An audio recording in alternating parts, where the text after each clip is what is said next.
Hi guys, we are live here, the Vinyl Rundown channel with George Taylor. Let's give you all a few minutes to log in if anybody wants to log in. Otherwise, more people will be viewing this after the fact. We have one or two viewers, and we do have the ability to let viewer comments appear on screen. So feel free to comment in the YouTube channel. And if it's a relevant or interesting comment, we'll show that and maybe react to it. So we'll give it another couple seconds to get going, get people notified. And as usual, we have a lot more viewers after the live show, but it's nice if we can get some people live. Oh, I got some comments already. Let's see if I can do what I said I would do here. Mr. Prio, who I don't know, hello. Thank you for joining us. I've got a couple viewers. So I'm going to get started with an introduction here. Today we have George Taylor coming to us from outside of Toronto, Canada, and he has a company called Entracte Audio, which is a audio retailer, if that's the correct word. But he also manufactures a line of products, power conditioners, so we'll get into that also. And George has been in the music world for I don't know how many decades. You look like you're maybe around my age, but I understand. It would be at least 4 decades, probably a little more. Well, I've been listening to music and playing music for 4 decades, but I'm just a guy on YouTube. So great. We both are big music fans. I think we both have approximately 3,000 records, vinyl records, and we're both fans of great audio systems. And we both play instruments. I play guitar. George plays bass. I think George is a more accomplished player because he plays around. Do you play upright or electric, or what type of bass do you play? I'm an electric player. I tried upright, and it just it's actually a very different instrument. I agree. So does that mean you play in a rock or blues or jazz setting? Yeah. So I mean, upright wasn't for me, but I play a lot of jazz. Actually, my background in educational background anyway is jazz. I mean, I went to my degree at university is jazz performance. Oh, really? Oh, yeah. Have you recorded at all, or just gigging, or what? Nothing serious. No, I mean, I've recorded the odd thing. There was a project about 11 years ago that was semi-serious. We did get one decent recording out of it, but it's nothing that anybody would recognize other than myself or the people in the group. Well, like me, I'll speak for myself and not you, but even though I tried to go of playing guitar in the old days, I've decided I can enjoy music as a listener and a fan and an audiophile and a record collector. So without getting into a long, what are your influences? Because everyone asks that question. I'm going to ask a more direct question. What was the last record you played in your house or your theater or your system there? The last record I played was an album by the Brecker Brothers called Strap Hangin'. Brecker Brothers. Yeah, I think it was put out around 19. I'm going to guess around 1980 or 81, and I could be off by a couple of years. Okay, well that gives me an idea of at least some of the music you like. Michael Brecker, one of my favorite sax players. I've seen him play a couple times before he died, and Randy Brecker, I guess, who's still with us. Great trumpet player, great studio trumpet player. So yeah, I've got a lot of Michael Brecker records, more so than Brecker Brothers, but fantastic. Some of the best players out there. And my son plays saxophone. So I guess we can talk about the product that the product line that you guys asked me to talk about. And I was contacted weeks ago by someone in your organization, I forget who, asking me if I'd like to review your line of power filters and power conditioners. And I thought, well, I'm the last person on earth that could put together an articulate review of that type of product. So I thought, why don't we just talk about it and do it that way? Because one guy talking who doesn't know anything versus bringing you on, you can maybe give us a better idea. So, or it could be two guys talking about something that don't know anything. You must. I hope you know a little bit more than me. And I did watch some of your videos with Gilbert, and Gilbert, the lead designer on this product. We'll mention him in more detail, but I do see you've done a few videos, and he's done a few videos. So for those of us that have audio systems, there's a whole class of products out there called power filters or power conditioners. And I want to try to with your help, explain what those are. And most people know what surge protectors are, and that's not really what we're talking about here. So can you give us a reason or some background as to why we need power conditioners, why our power needs conditioning? That's something you can speak on? This is power conditioning and power line filtering is a not completely new business, but it really wasn't a thing before 1995. I mean, there were a few companies that did power conditioning for Pro Audio, Trip Light, Furman, among others. One of the first audio power line filters to show up anyway was the David Chan Lightspeed products, and those would have been sort of mid to late 80s. And I'm sure there were others, but I mean, there's all kinds of these products now. The reason that somebody would need them these days, as opposed to before 1995, is very simple. We now have in our homes a lot of things like personal computers, LED lights, switching power supplies, Wi-Fi, cordless phone sets, LED TVs, big screen TVs, just pretty much almost anything you plug in now has some sort of device that will actually transfer electrical noise back into the power line. Now, I'm not talking about electrical noise. I'm not talking about the type of noise you would hear through a speaker. It's like if you've got a low-level buzz in your speaker, this is what it's designed to address, although it may help that in some small way. But the best way to think of power line filtering is actually, I think, to use a car as an analogy, right?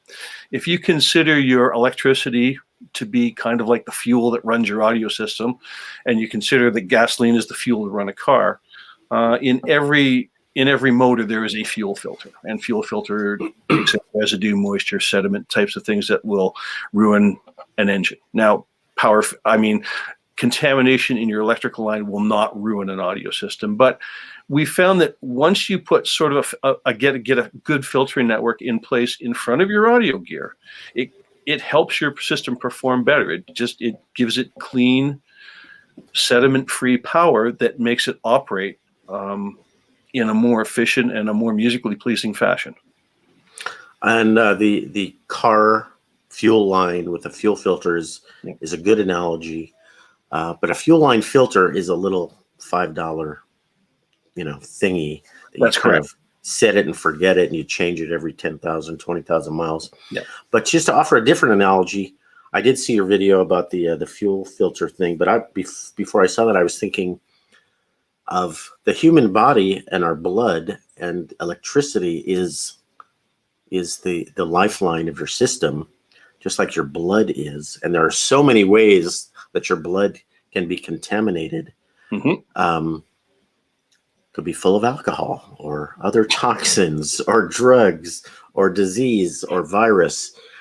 And you have kidneys that work very hard to, pull out lots and lots of stuff. Yep. And that elimination is done, 5 times a day. Your car filter's fuel line is only changed once every, several thousand miles. Some people have never changed their fuel filters. But so the idea that electricity should be pure, should be free of different types of noise. We have radio frequency noise and all kinds of digital noise. And if you look at, as you were saying, the modern home of today, I've got, 5 or 6 router type things in my house. I've got 4 or 5 lights in this house, in this room. Most of them are LED. And this thing called a switching power supply with the wall wart type things that turn off and on thousands of times a second. That can leak all kinds of noise and interference into your audio's electricity supply that people don't necessarily realize is contaminating things and maybe smudging and smearing and causing a loss of fidelity. So it's very subtle. We'll say that, right? Yep. but you have to have a pretty good system to really hear the difference, I would say. That's not entirely correct. And now, I mean, I guess the conversation then turns to what do you consider to be a really good system? Well, if you have a $500 system total, top to bottom, we're not recommending you spend $500 on a power conditioner. Probably. No, probably not. No, go buy a better Go buy a better system first and come back to us. Yeah, but I mean, once you even as soon as you start getting into products like NAD and RCAM and things like that, you know, that I mean, I don't want to put a minimum baseline on dollars because people get things on sale and people buy things used, but it's not very long before you have a system that actually can benefit. I mean, and our lowest priced power conditioner, the power line filter. Sorry, I should call it power line filter because that's what it is. Our lowest priced one is $539 US, and for a $2,000 system, that's a worthwhile investment. Oh yeah, definitely. Yeah. The interesting thing about a power line filter and what I think really makes them effective is, each of these models has 6 outlets, and that's about the right size for a modest audio system, even a not modest audio system. And once you plug everything into it, every component in the chain has received an electrical upgrade. So the additive factor is actually really kind of stunning when you plug one of the less expensive ones in. It really makes a difference. It really can make a difference. And can you explain a little bit of how that difference might be heard? Absolutely. That's the easiest thing to do, actually. Folks talk about the black backgrounds. So you definitely get a deeper sense of that kind of dark black velvet cover behind your system that removes that little film of noise that might have been there. You will hear tighter and more pronounced bass. You will hear slightly, I don't want to call it smoother and sweeter highs because that's not the right way to think about it, but the high frequency, the character of the high frequencies are improved and made more natural. These don't change the tonal balance of your system in any way, shape, or form. It just allows your electronics to be a little bit more of what they can be. Be all that you can be, just like the U.S. military, I suppose. It's subtle, but for those audio fans and audiophiles who are looking to that last bit of better sound, yes, it seems to be definitely a worthwhile. And I have 4 or 5 conditioners, filters. That's another question. As you said, your stuff should be called a filter, not a conditioner. Is there a difference that we should be aware of? Because I don't know the difference. Well, it doesn't alter the electricity in any way, shape, or form. I mean, there are balanced line conditioners that take the voltage and separate it into 2 60-volt segments, a positive segment and negative segment, and use those to cancel any possible contamination out. It's a slightly different approach. We're just trying to apply a filter to get junk out. It's just a little tiny bit of a different thing. I mean, the idea is the same. I mean, we use in our devices, we're using capacitors to take care of the problems, and the capacitor networks can be tuned for various noise frequencies. I mean, the frequencies you're dealing with usually are between 1,000 hertz and 5 gigahertz. Those are the things you're trying to remove from power line. I want to ask you about capacitor design, but before that, you mentioned this thing about high frequencies. Yeah. And I think people, excuse me, have this preconception that frequencies outside of what we can hear don't matter.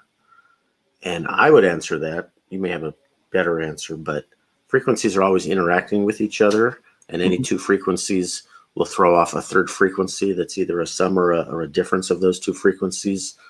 So frequencies that you can't hear can cause something that you can hear. Yes, I don't think people are aware of that. Yeah, the other, now frequencies tend to add upwards as opposed to downwards, but without, I mean, somebody's going to have to read a book on audio physics to explain this to themselves better than I can. But you can tell. I mean, having done some design work, and not much because I am by no means an audio design engineer, but having played with circuits where you can roll off higher frequencies, things into the 40,000 hertz range, things into the 80,000 hertz range, that actually has a difference on what you hear down lower. That actually makes a difference in the frequencies that you can hear down lower in the, well, I mean, you and I aren't hearing in the 20K range anymore. At least I'm not.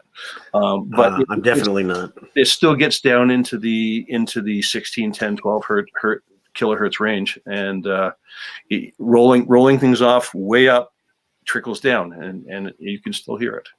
And you know, a lot of my viewers are vinyl people, Yep. not CD people. CDs have a very harsh roll off, pretty much right at 20,000 kilohertz. Yes. But and some people say, well, that's why vinyl sounds better, and vinyl does have, you know, more frequency response into the low 20s. It could even have into the 25, 30. But the fact that people think they can't hear it doesn't mean they can't experience it or be affected by it. Can't perceive it, exactly, yeah. And there's actually some interesting research that came out in the last few years that isn't very well known. Michael Fremer talked about it, that ultrasonic sound frequencies, 30, 40, 50, 80 kilohertz, can be sensed and experienced by humans, and by lopping all of that off, can subtly change your listening experience. And we're getting to some very esoteric stuff here. Yep. Really, the point I was trying to make is, just because it's above 20 hertz, 20 kilohertz, doesn't mean you should ignore it. And doesn't mean it doesn't make a difference. You're correct. Yeah. And the subtleties of what goes on in a revealing system, sometimes it's hard to explain, but if people can feel it and hear it and experience it, it's there. Yeah. Anyway, I actually had a pretty interesting conversation, just because a lot of your listeners are vinyl based. I had a really interesting conversation 20, 30 years ago when CD was first coming out in, of all places, Sam the Record Man on Yonge Street in Toronto. And we were both looking at records, and they were clearing out classical records, and he was buying and I was buying. And, you know, we were talking about, you know, preferring vinyl, and he said, well, you know, my name's so-and-so, I actually work at CBC, right? And so we had about a half-hour conversation, and the gist of the conversation was, and these are words from his mouth, so was he lying? I don't know, but it seemed, what he said seems to make sense. He says that there's up to 6,000 times more audio information on a vinyl disc. And it's got to do, I've got a picture actually right straight behind over where my turntable is, but I'm not going to move the computer around. And it shows, I'm sure it's a picture that a lot of people seen on the internet. It actually shows the groove of a record with all the little valleys, cuts and things inside. And we were talking about that, and he said, you know, if you consider a sound wave, the way all sound waves are put together, it's not just up and down and up and down. It's a series of valleys and peaks and humps and bumps. And he said, CD just has really no way to replicate that. I mean, at some point in time, everything is up and across, up and across, up and across. It has to be, because it's digital domain. Now they oversample and they do all sorts of things to get a lot of that character back. And I mean, they really have come a long way with CD and digital music, and it's enjoyable to listen to. But there's something special about analog, because it's got just that little extra amount of detail in all of the wave reproduction. And you know, it's very hard to this ongoing argument, whether it's online or in print, CD versus, you know, digital versus analog, and CD versus vinyl. It's kind of a lot of beating of a dead horse. Yep, pretty much. Just listen to it. Yep. Forget reading about it. Yep. Those who have listened believe. Those who aren't willing to listen are never going to believe. So just, you know, why bother? I wish CDs had a higher sampling rate. It would be in a much better place. But the technology at the time, we're talking 70s when this was designed. They just didn't have the computing power to give us the No, sampling rates we have today. And the other issue too was that one of the companies sold out quicker to get it going. I think I want to blame Sony. Back in the back of my mind, it was Sony that decided, okay, we're doing 44.1. It's like, wait a minute, and Philips had a huge argument, because Philips said that's not the right frequency to do. That's not what you should be doing. You should be doing. Well, I worked for Philips throughout almost the entire 90s. Yep. And we were working on the next generation of interactive CDs. Yep. Called the Green Book, but the Red Book is the original specification. And I worked with the people who actually wrote the Red Book. It's an actual book. It's a book with a red cover. But so Sony and Philips have always, butt heads. Yep. This may be the only thing they ever agreed on, but they really didn't agree on anything. No, they didn't. And they did not. I could say from inside Eindhoven, they hate each other. Yeah. But soon after that, Philips came out with a DAT machine, the digital audio tape, and with a flick of a button, you could be at 48 instead of 41. But by today's standards, that's really not very much. Anyway, we're getting way off the track here. Way off the track. Let's pull it back, but hopefully somebody out there finds it interesting someday on the internet. So back to the design of your filters. You mentioned capacitors, and I thought I saw one of your videos where your lead engineer talked about transformers versus a different kind of a design. Yes. And maybe you can speak to that, because for those of us who barely know what a transformer is, I know what a capacitor is, but well, I don't know about filters. Yeah. I mean, transformer is basically wire wound around an iron core. And again, not wanting to get too far into the technicalities of it, because I don't explain that type of thing very well myself. The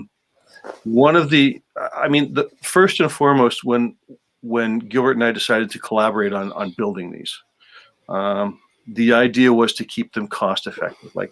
I've always liked the idea of keeping something simple enough that a lot of people can afford it, but making it good enough that a lot more people can enjoy it, right? So comparatively speaking, transformers are really expensive. They're really heavy. They use a lot of energy, and they limit the amount of current that can get into your into your audio component. So in that video with Gilbert, we had 3 transformers. The smallest transformer was about, let's give it a 3-inch diameter, 3.5, maybe a 4-inch diameter. It weighed about 8 or 9 pounds, which is actually more weight than this unit here, which is called the EF130. This whole unit weighs less than a transformer that was capable maybe of about 150 watts of power output, which means it couldn't run very much. It might be able to run a DAC, it might be able to run a small preamp, maybe a CD player, but not a lot of power capacity. So, to use big components like that. The other thing too is what I like about the design of the power line filters we've made is that you can take them and put them anywhere. You can put them behind a system, beside a system, on a shelf away from a system. You've got a lot of options. They're small and they're light. They're not cheap. The parts aren't inexpensive that are in them. But the biggest thing was we didn't want to limit power capacity. We wanted to have a box with 6 outlets that you could literally plug your whole system into if you wanted to. So are you saying that the transformer design just is simply not capable of the higher wattage, and maybe wouldn't be appropriate for a big power amp? And That's correct. TV or whatever. Well, I mean, you can get big transformers. I mean, we had in that same video we had a 40-pound transformer that would run a power amp. But there's Nobody always wants that. I mean, it's huge, right? It's a whole. I mean, it's a 40-pound component. I mean, and then you've got to put it in a box and feed it. You know, And I have one like that. And I can't remember where I got it from. If it was Triplite, but it's the size of a toaster.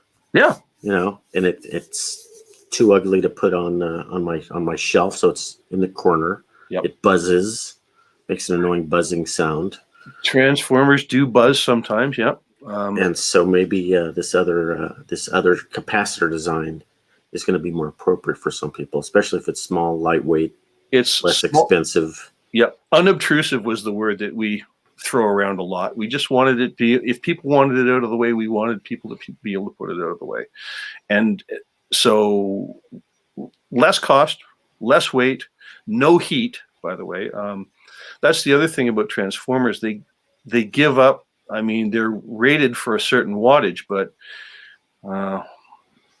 the harder they're pushed, the less efficient they are. So when they're under a heavy load, they can give away up to 25% of their power capability in heat. I mean, are these passive devices that do not take power themselves? Which ones? Or they have to either the capacitor or the transformer. They all take power. The ones I'm talking about, they have to be plugged in. Okay, yes. So it's not a passive device. Yeah. So you plug that in, and then you've got a great place to plug in all of your components, hopefully. Yes. Without sticking them in the wall. So it does also take the place of your power strip, but it's like a very high-end audiophile quality power strip. So can you tell me a little bit about the gentleman that you work with, your lead designer, Gilbert? I've seen some videos of him. He's seems to be very smart, but maybe a little eccentric. How did you get hooked up with him? What does he bring to the equation besides funny hats? It's funny. Gilbert and I have been friends for just over 20 years. And I met Gilbert because I became interested in products that he made. He ran a company called Blue Circle Audio, which was really well regarded. At one time, he had stuff in the stereophile A-list. He is incredibly intelligent and has probably one of the most creative minds I've ever come across. I mean, there's stuff going on all the time. And he's a trained engineer, or I'm sorry? He's a trained engineer, worked for, a little bit about his background in terms of. You know what? His background is pretty vague to me. We've not talked about it much. I know he took electronics in college. He worked somewhere in the electrical industry, but I'm not sure in what capacity. What kind of products did Blue Circle have? Blue Circle had everything was electronics. It was amplifiers, preamplifiers, power conditioners, digital audio converters, phonostages. All kinds of audiophile products. Audiophile components. Okay. Yeah. Great. And that company was shut down about a year and a half ago, I think. At the end of the day, he got. Well, you know what? It would be better for him to explain why he shut it down. But at the end of the day, he was a one-man band. He'd been doing it for 30 years, and enough was enough. So that got shut down. And now I met Gilbert back in 1997 for the first time. I bought some equipment from a dealer. The dealer closed. I needed tubes for it. I thought, well, they're only an hour and a half away. I'll give them a phone call and see. And I got talking to Gilbert, and Gilbert was good. And actually, Gilbert was coming to Toronto in a week or two, so he came over, brought some tubes. We had lunch and talked about some stuff, and one conversation turned into another conversation, and we sort of developed a small circle of friends, and we've basically been hanging out in one respect or another ever since. a lot of the conversations we had centered around audio and products and how to do things this way and how to do things that way. And it was interesting because about 4 years after that initial conversation, he was fed up with, you know what, fed up's maybe not the right word. He was frustrated with people that were displaying his products in Toronto and in general terms anyway. And he just said, I just need somebody that knows how to set up a system and turn on an amplifier and play music for people. And then they'll either buy it or not. And he said, you know, would you be interested in doing that? And I'm sure I can do that. And that was the beginning of Entracte Audio. And Entracte Audio has sort of lurched its way along for the past 18, 19 years now.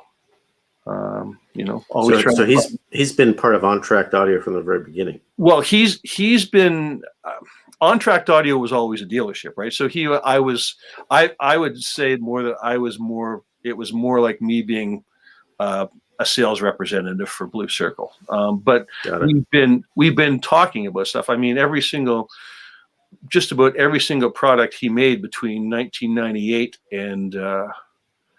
and 2018 came into my house at one point or another for some kind of beta testing or feedback or compatibility or comparison, you know. Are you guys thinking that there's more products besides power lines and power filters, or is that kind of where you want to leave it? In other words, is he cooking up ideas for amps and preamps and other things that we should be on the lookout for, or too early? Well, he's always cooking up things, as he puts it. You know, there's stuff in my head, and sometimes it just has to come out, or my head will blow up. And honestly, he's been incredibly creative in the last 4 or 5 years. He's made some amazing things. Now they're not necessarily for commercial sale. I mean, he made a 23 watt per channel solid state amplifier that, if it ever went to sale, it would cost about 1,000 watts. $1,000 per watt per side, and it's unbelievable. It's absolutely drop dead unbelievable sound coming out of the thing. And you've got to hear it. Yeah, 23 watts, but the best 23 watts you could ever imagine hearing. It's just superb. So he'll always be creating things. In terms of business, there may be more things. We'd like to sort of get a handle on the power line filtering products for the moment. It seems to have developed into a nice, stable operation. So as with any financial operation, you'd like to develop it and grow it a bit. And that's probably what we'd like to see before we committed to doing. Makes sense. Don't else. Don't get ahead of yourself and don't expand too fast. So tell us about the line, because there's several power conditioners in your line, power filters. There's 5 of them. Are they different sizes, shapes? Well, here's the funny thing. There are 5 of them, and they basically all look like this. Every single one of them looks like that's this. What you're going to have to try to explain to us. There are some differences. Let me just go back to the EF-130 for a moment. Mm-hmm. So up until about sorry, I'm just trying to get the way the camera's going here. There we are. Left is right, right is left. Perfect. Yep, everything's back. This is called the EF-130. Mm-hmm.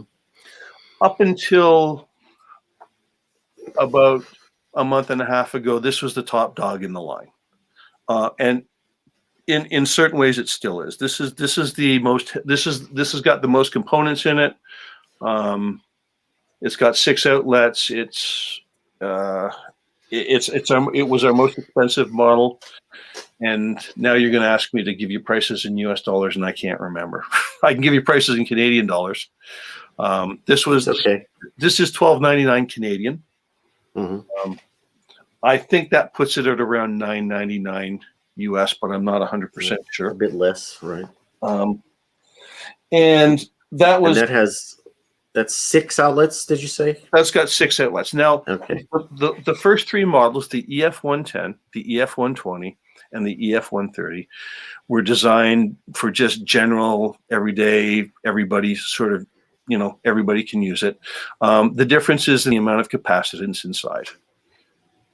So the EF110 was, now, oddly enough, here's the funny thing. The EF120 has been the bestseller.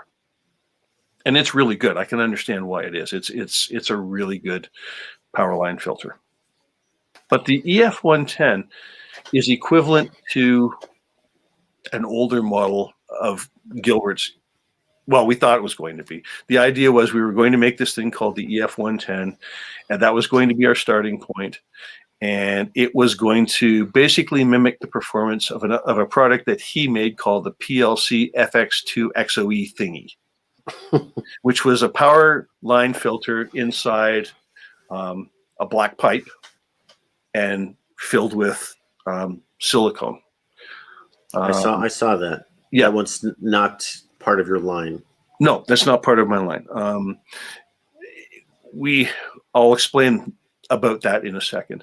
Anyway, for 8 years in a row, that was my best-selling product of anything.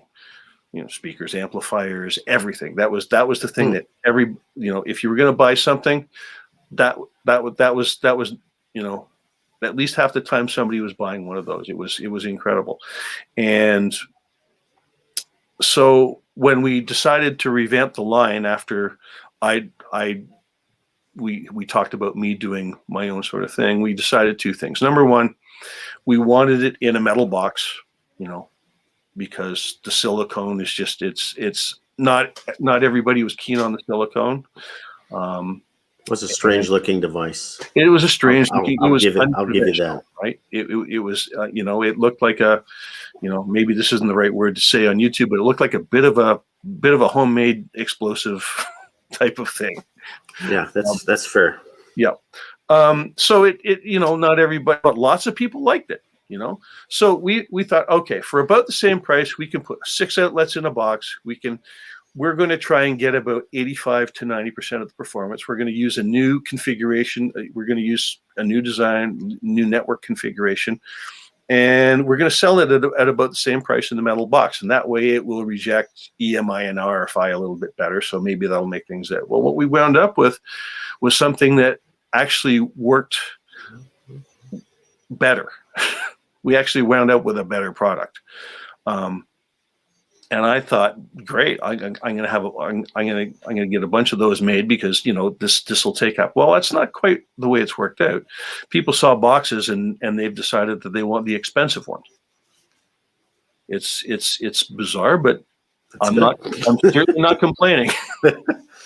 And so what happened was we got much better performance out of the well, not much. I mean, I wouldn't say, listen, you've got to trade in your FX2 XOE thingy for one of these, because the performance is similar, but these are definitely better. It's a newer design. It's different, slightly different components arranged a different way, with a better grounding system, and it worked out better. We were a little surprised, but man, we were pleasantly surprised. So we thought that the less expensive one is a really good filter, but people caught wind of the EF130 and seemed to have gone right to that. And ignored in the middle is the EF120, which is, the typical middle child. Nobody pays any attention to it. And meanwhile, it's probably the best bargain of the 3. So of the 3, the price points, English or Canadian, whatever you want to go, they start in the 500. Was that Canadian or US when you said 500? Let's do Canadian. People can That's go fine. to currency converter on the fly. We have fans in Canada, believe it or not. I know we have viewers in Canada. Good.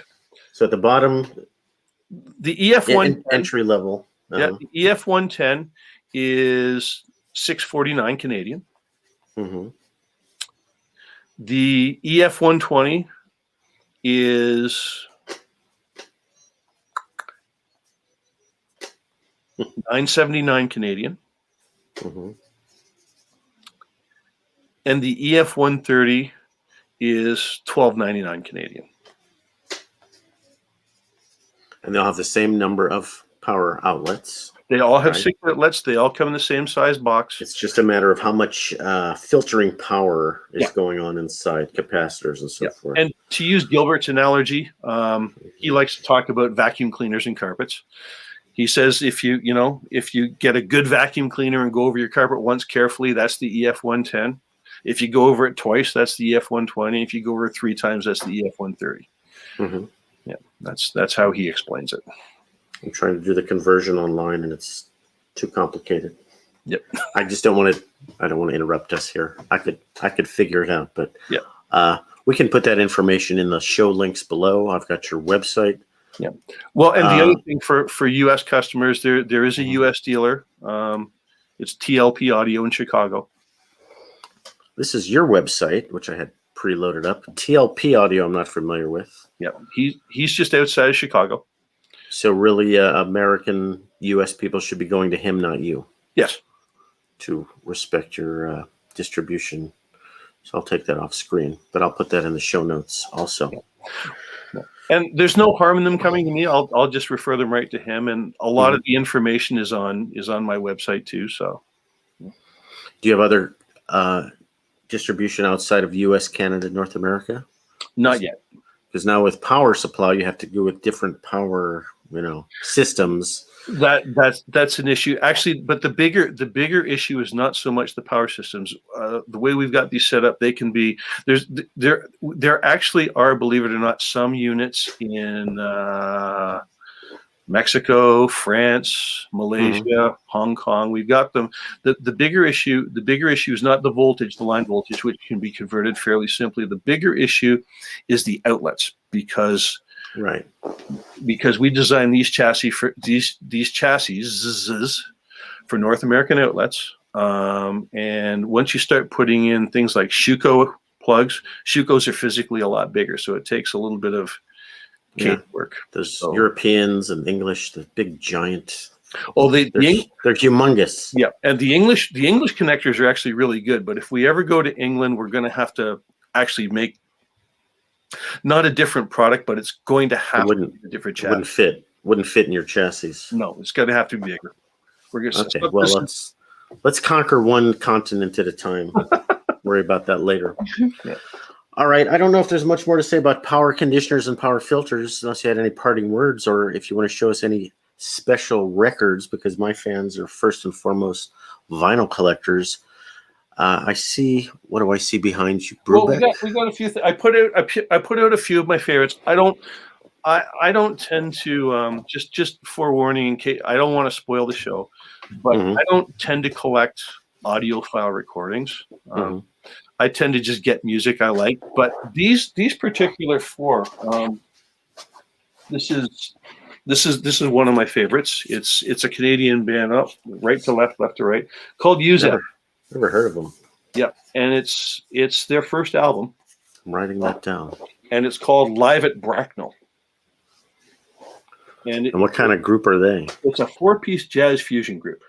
And they became wildly popular in Canada. Well, actually, all over the place in Canada, and they became popular in Europe before they became popular in Canada. And 4-piece jazz fusion, early to mid 80s, and the players in the group are just unbelievably good. I mean, Alain Caron is one of the premier electric bass players in the world. He's phenomenal. I haven't heard of him. Yeah, he's a guy that actually Chick Corea asked to join his band in the 80s, and he was like, he didn't. I'm not quite sure what the reason was, but he didn't take the seat, which is amazing to me, because I would thought that would have been one of the premier jazz seats in the world for a bass player. Pretty good gig. So they're sort of fusion, progressive, electric sounding. Yes, very much so. And in the 80s, we would have had, a little bit of funk. Hard to describe them because I haven't heard them, but I'll certainly look them up on YouTube and see what they're. Are they still together? It's funny. I think they were supposed to do a reunion tour this past summer, which Maybe Like got everything canceled. else in the world got blown up. UZEB, they're called. UZEB. UZEB. That's a They are strange name. they are phenomenal. They are. Have you ever heard of a group called Foreplay? Yeah. I Yeah. can't Okay. say Well, I remember much about them. Foreplay is a really good, tasteful group of players. Bob James, Nathan East, I forget who's playing with them, and really tasteful, really, really nice, smooth jazz. Mhm. These guys are the complete antithesis of that. It's the I was same gonna kind of say. instrumental lineup, but it's nuts. Note heavy virtuosity. Yes, very much so. Return to forever Chick Corea sound. Yes. Bob James has enjoyed a huge resurgence in popularity in the last few years. I don't know if you're aware of that. He certainly has. Yes, I am. I'm very much aware of it. All these young hip hop and rap players are sampling the heck out of his stuff. Yeah. And really good for him that decades later he's gotten some popularity. Yeah. Okay, UZEB, I will look for them. I will definitely give that. I thought I was pretty in tune with Fusion, and I haven't heard of them, so thank you for that. Well, you know what? Being Canadian, they may not have gotten a whole lot of exposure in the U.S. It's very possible. And let's not forget. I mean, you have lots of amazing groups down there already, so it's hard. It would not be hard for them to go under the radar when there's so much, fantastic music going on anyway, right? Well, we got one fan, Prio, says I don't know who Prio is, likes UZEB, so we got one fan out there. Excellent. Great. What else do we have to look at? The next one that's sort of indicative of what I listen to is I just love this album, Paul Simon, Graceland. Graceland, yeah, I could recognize that from far away. Yeah, that's considered almost audiophile quality in the excellent recording and the voices of the whole African thing. Yeah, and it is wonderful, but I mean that's not why. And here's the other thing too. It's like, it's funny. I have more equipment now. I'm much more. I'm into the dealer end, but I'm more of a music fan now. I think I was more of an audiophile when I was 17 or 18. Like, I got to get a better amplifier. I need a better turntable. This, that, and the other thing. I need, it takes you all to go through the whole system, and then finally realize that what you were interested in all the way along was the music. No, I agree, and that's the age-old conflict. Are audiophiles listening to their stereo via records, or are they listening to records via their stereo? And, well, I know I've done both. I know that when I was 19 years old, NAD came out and it changed my world completely.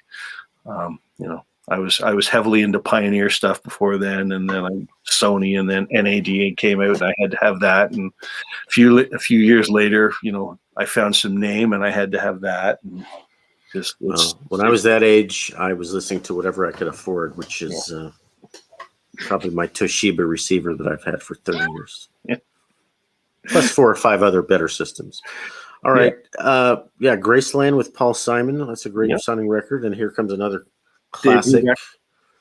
This is for sure something that everybody has. And this is, again, it's kind of almost audiophile quality, but the music is just so good. I mean, the music is just so, well, I mean, it was groundbreaking at the time. It was cool jazz almost meeting popular music, almost meeting 20th century freedom of use of time and rhythm, and it doesn't sound like it's you first listen to the way it's all being played, and you don't think at the time, well, that's innovative, that's cutting edge, because it doesn't seem like it, but that's the beauty of it. It's all there, all that music is there, all those inventive things are in the music, yet you don't perceive them as that. You just perceive it as a really interesting piece of musical work. Well, the story behind where he picked up on these odd time signatures, I don't know if you've heard why he decided to explore these weird time signatures, but he had traveled to a lot of countries, and I think Turkey maybe one that was especially influential here. But Dave Brubeck was part of this program with the U.S. State Department. What was that thing called? Jazz Ambassador Program, where they sent a half dozen different big groups, Ellington and I can't think of them, Dizzy Gillespie, different groups over to Europe to kind of spread awareness of American jazz music. And when Brubeck was in, I think, Turkey, he got exposed to these street musicians, folk musicians who were playing these weird time signatures. Yeah. And that's where I heard that does everyone know this story? I just heard it recently. Pretty fascinating, this program. And then the drum sound on there, the drum solo, is really one of the earliest audiophile recordings, yes, I would say. Tom Morello's drums, even on a modest system, and it doesn't have to be the best pressing ever. The sonics of that is really phenomenal. So, yeah. Good choice. Yeah, I have at least 3 copies. Yeah, and that's the thing, right? That's the thing about the audiophile game. I mean, you receive the main body of the information that you receive through your system, and this is what makes, you know, that final tweaking, those cables, you know, power line filtering, you know, isolation, the right cartridge for your turntable. This is what makes the whole thing so fascinating. The nuance. I mean, I was spent a long time as a music educator, and I will swear up hill and down dale that listening to high-end audio made me a far better conductor at the end of the day, a far better teacher, because it helped me, listening to recordings helped me find that special soul that came from the combination of a trumpet and an oboe, right?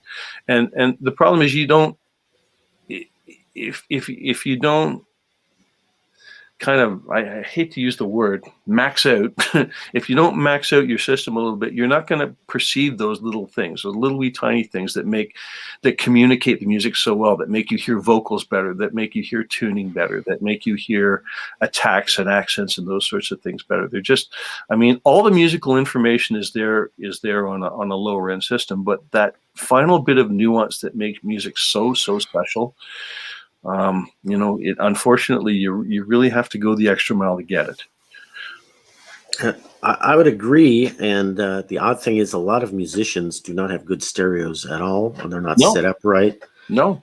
And maybe it's like, well, I did music all day long from 9 to 5. What do I need to come home and listen to more music? Well, if that's your perspective, I guess that makes sense. But yeah, I you know, I often wonder, because I have a lot of friends that are very, very good musicians. I mean, you know, and it's just, you're correct. It doesn't seem like it's a priority for them.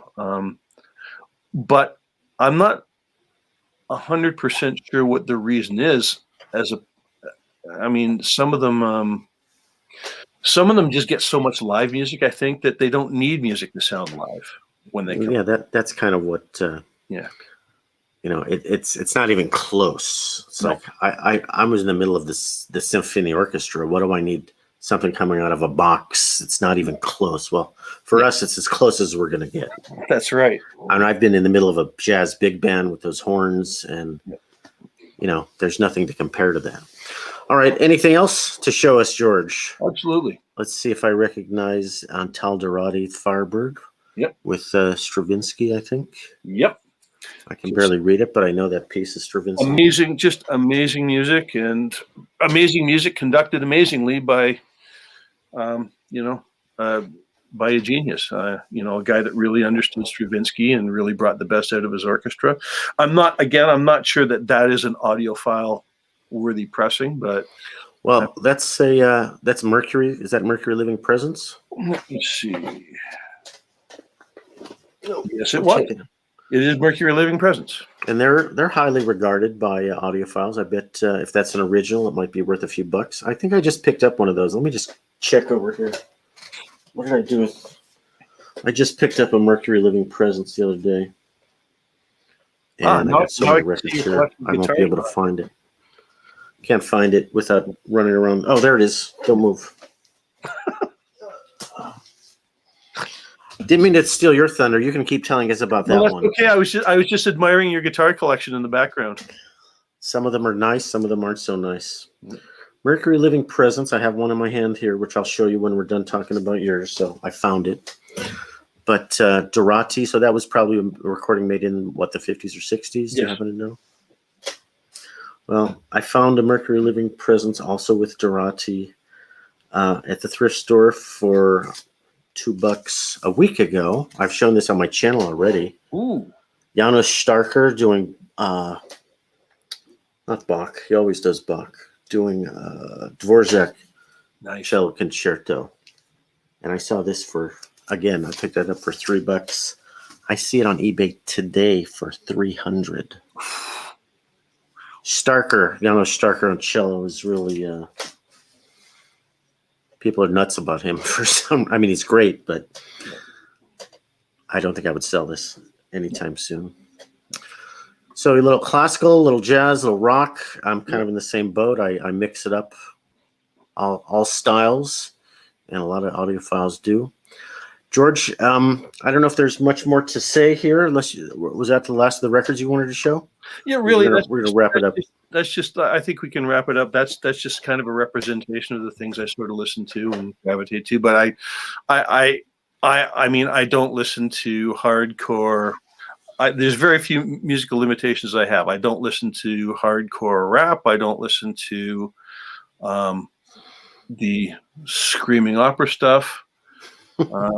Pretty much anything else is fair game. I mean, I'll listen to hip hop. I'll listen to reggae. I'll listen to Chinese opera, for crying out loud. I'll listen to big band music, orchestral, string solos. Rock and roll, classic rock.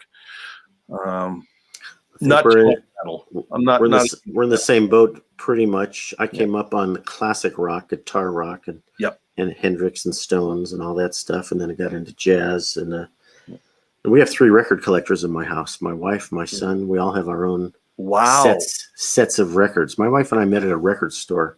Wow. And when I say I have 3,000 records, well, half of them are hers. So yeah. But my son, who's in college now, has his own stuff he likes, jazz and rock. And well, thank you, George, for hanging out with us today. Folks, Entracte Audio is the company outside of Toronto, Canada, and George and his company sell the great line of power filters, which you should consider hooking up to your system if you don't have one already. And you can check him out on his website, which I'll put in the show notes. And thanks for joining us, George. And I think that about wraps it up, unless there's anything else to say. It does, Greg. It was a pleasure. Thank you for having me. You're welcome. Have a great Sunday afternoon, everybody. And we will talk to you soon, guys. So